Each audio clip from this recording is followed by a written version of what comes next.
Guys, welcome back to another video lecture on आर्चबाइनम्स। तो जैसे कि आप लोग स्क्रीन पे देख सकते हैं, आज हम स्टार्ट करने वाले हैं with the differences between lamprey and hagfish. जैसे कि मैंने लास्ट वीडियो में कहा था, तो आपको ये वाला जो क्वेश्चन है जैसे स्क्रीन पे बताया गया है वैसे भी पूछा जा सकता है। It can be asked as give a comparative account of lamprey and hagfish, या फिर आपको ना लैम्प्रे की जगह दे दिया जाएगा petromyzon which is another name for lamprey, and hagfish के लिए आपको दे दिया जाएगा myxine which is another name for hagfish, right? So confuse नहीं होना, comparative account of petromycin and mixin या फिर comparative account of lamprey and hagfish या फिर differences between lamprey and hagfish is simple। आपको अब तक समझ में आ गया होगा what I'm trying to say, right? So without wasting much of a time, let us get into the video। यहाँ पर देखो लैम्प्रे, हैगफिश, आपको सब हेडिंग्स दिख रहे होंगे। तो फर्स्ट देखो लैम्प्रे जो है अपन को सी वाटर्स में दिख जाती भाई, but during the breeding season they migrate to the rivers. ठीक है, यहाँ पर हैगफिश देखो these are exclusively marine organisms. Exclusively marine बोल तो सारे के सारे जो हैगफिशेस रहते हैं आपको मराइन वाटर्स में ही दिख जाएंगे। ठीक है, यहाँ पे देखो लैम्प्रे जो है दीज आर एक्टोपैरासाइट्स, मतलब most of the adults are ectoparasite. Now when we say most, that doesn't include all, right? तो यहाँ पर अडल्ट्स में most of them are ectoparasites, some में भी नॉन पैरासिटिक, एंड जो लार्वल स्टेजेस रहते, larval forms रहते, they are also non parasitic. अब एक्टोपैरासाइट क्या है सबको मालूम होगा। पैरासाइट्स दो टाइप्स के रहते हैं, एक्टो एंडो। जो पैरासाइट होस्ट के ऊपर डिपेंड करते हैं and that live inside the host are called as endoparasites, and the organism which depend on the host and they live on the host, not inside the host. They derive the nutrition from the host organism by living on them.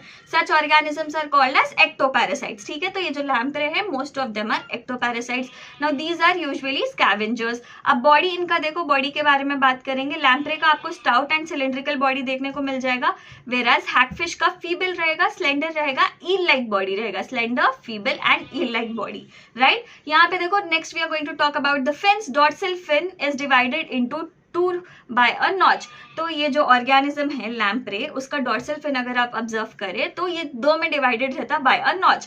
तो basically the dorsal fin is notched, ठीक है, and the caudal fin is well developed. Now talking about the fins of hagfish, they are poorly developed. Next the mouth. Mouth is sub terminal in position in lampreys. Now this is sub terminal in position due to the over development of the upper region to form a funnel like structure. अब ये जो funnel like structure जो form हो रहा है उसको अपन buckle funnel बोल देते भाई।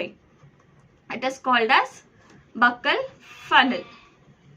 तो ओवर डेवलपमेंट क्यों हो रहा? For the formation of the buccal funnel, and that is the reason why the mouth is sub terminal in position. तो यहाँ पर एक और पॉइंट आप लोग इंक्लूड कर सकते हैं, that lamprey has buccal funnels. ठीक है, यहाँ पे mouth is terminal in position in hagfish, mouth is terminal in position, and also यहाँ पे buccal funnel BF which stands for buccal funnel is absent, right? This is one extra point which you can add up in your notes, right? Now moving ahead, tentacles around mouth which are also called as oral tentacles। इनके पास मतलब lamprey के पास absent रहेंगे, and यहाँ पे in hagfish you will find 3 or 4 pairs of oral tentacles, या फिर tentacles around the mouth are 3 or 4 pair in number in hagfish।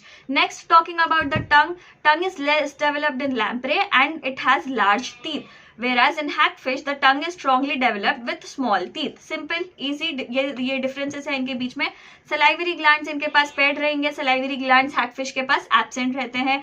nostrils दोनों में आपको single nostril देखने को मिल जाता है, but यहाँ पर nostrils are present in the dorsal side of the head, and here the nostril is present very close to the mouth in hagfish के पास the nostril is very close to the mouth, whereas in lamprey it is near the dorsal side of the head। Now talking about the eyes are paired, functional and well developed।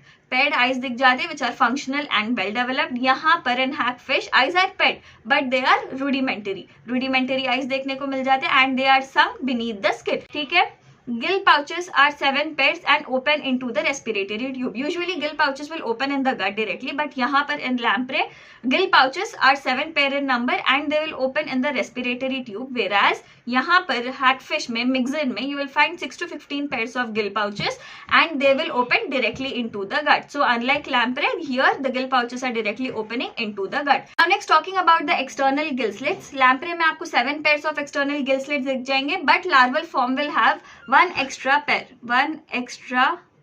pair in the larval stages। Okay adult में 7 pairs of external gill slits दिख जा रहे हैं आपको, but in the larval stages you will find 1 extra pair in lamprey, whereas in hagfish you will find only 1 pair of external gill slits. Clear है? Next talking about the pharynx. Pharynx end blindly in the respiratory tube. Pharynx जो है it is ending in the respiratory tube blindly, whereas blindly as in ऐसे form खत्म, pharynx वहीं पर end हो रहा in the respiratory tube. But in hagfish But in hagfish, it continues with the esophagus. Now pharynx is continuing with the esophagus in hagfish. Branchial region यहाँ पर well developed रहेगा, यहाँ पर poorly developed रहेगा. Brain is comparatively well developed. यहाँ पर brain is also poorly developed in hagfish. Cranial nerves are 10 pairs in number and यहाँ पर 8 pairs of cranial nerves are seen in hagfish. Internal ears में 2 semicircular canals आपको देखने को मिल जाएंगे in lamprey, whereas in hagfish आपको एक semicircular canal ही देखने को मिलता है in the internal ear. SCC stands for semicircular canal. Right now talking about the pineal eye. Pineal eye यहाँ पर present है, यहाँ पर absent है. Now this pineal eye is said to be sensitive to the light. तो ये pineal eye जो है light के लिए sensitive होती है. यहाँ पर lamprey में it is present, whereas in hagfish it is absent. What's wrong? Just a second guys. Right जी, बैटरी लो होने की वजह से लैपटॉप बंद हो गया था. यहाँ से मैं डार्क दिखूंगी बिकॉज जो भी लाइट थी मेरे को बंद करके लैपटॉप का चार्जर कनेक्ट करना पड़ा एंड दूसरे स्विच बोर्ड जो है वो खराब हो गए.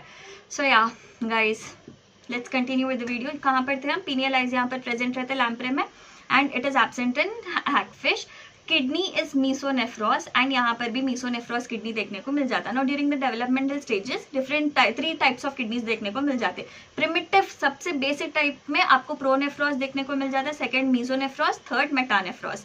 राइट, तो यहाँ पर दीज आर प्रिमिटिव वर्टिब्रेट्स होने की वजह से they have mesonephros kidney. Both hagfish and कौन सा लैम्प्रे, दोनों में आपको मीसोनेफ्रॉस किडनी देखने को मिल जाता. नेक्स्ट जो किडनी के ट्यूब्यूल्स रहते they are very complicated and non segmented in lampreys, whereas segmental arrangement अपन को ये हैगफिश में देखने को मिल जाता. यूरिनोजेनाइटल साइनस जो है इनके पास एब्सेंट रहते हैं, इनके पास प्रेजेंट रहते हैं, लैम्प्रे के पास प्रेजेंट रहते हैं एंड हैगफिश के पास एब्सेंट रहते हैं. सेक्सेस यहाँ पे सेपरेट है, मतलब मेल फीमेल ऑर्गेनिजम्स अलग रहते हैं. यहाँ पर सेक्सेस यूनाइटेड है, मतलब hermaphrodite. Male female reproductive structures जो है अपन को एक ही ऑर्गेनिज्म में दिख जाते हैं. Such organisms are called as hermaphrodite और यूनाइटेड सेक्सेस वाले ऑर्गेनिजम्स. एग्स की बात करेंगे नेक्स्ट. एग्स जो लैम्प्रे में अपन को दिख जाते they are very small and इनके पास शेल नहीं रहता. So no shell is present in the eggs of the lamprey, whereas the eggs are large in case of hagfish और Myxine and they are enclosed in a shell. तो यहाँ पर shell अपन को enclosed, egg को enclose करते हुए दिख जाता है इन हैगफिश. नेक्स्ट होलोब्लास्टिक क्लीवेज देखने को मिल जाता. होलोब्लास्टिक क्लीवेज मतलब कंप्लीट क्लीवेज. जो सेल रहता वो कंप्लीटली दो में डिवाइड होता, आगे ब्लास्टोमियर्स में डिवाइड होता, तो कंप्लीट सेल का डिवीजन होता. यहाँ पर मीरोब्लास्टिक क्लीवेज में इनकम्प्लीट डिवीजन अपन को देखने को मिल जाता. Hagfish have meroblastic cleavage वेराज these organisms have holoblastic cleavage. Indirect development है लैम्प्रेज में एंड हैगफिश में अपन को डायरेक्ट डेवलपमेंट दिख जाता. सो या that was it for today's video guys. I hope आपको वीडियो हेल्पफुल रहेगी. अब यहाँ पर मैंने 25 पॉइंट दिए हैं. अगर ये आपको 12 मार्क्स के लिए पूछा जाता है या 8 मार्क्स के लिए पूछा जाता है, आपको मिनिमम 20 पॉइंट्स इसमें से लिखने हैं बिकॉज सारे पॉइंट्स तो याद नहीं रहते. So out of 25 if you right 20 that will be more than enough. And also अगर ये आपको 4 मार्क्स के लिए पूछा जाता, अगर आपको 4 मार्क्स के लिए क्वेश्चन पूछा जाएगा, so you will write approximately 8 to 10 points out of these what we have discussed in today's video. So that was it. Let's end the video here guys. Take care. Bye bye.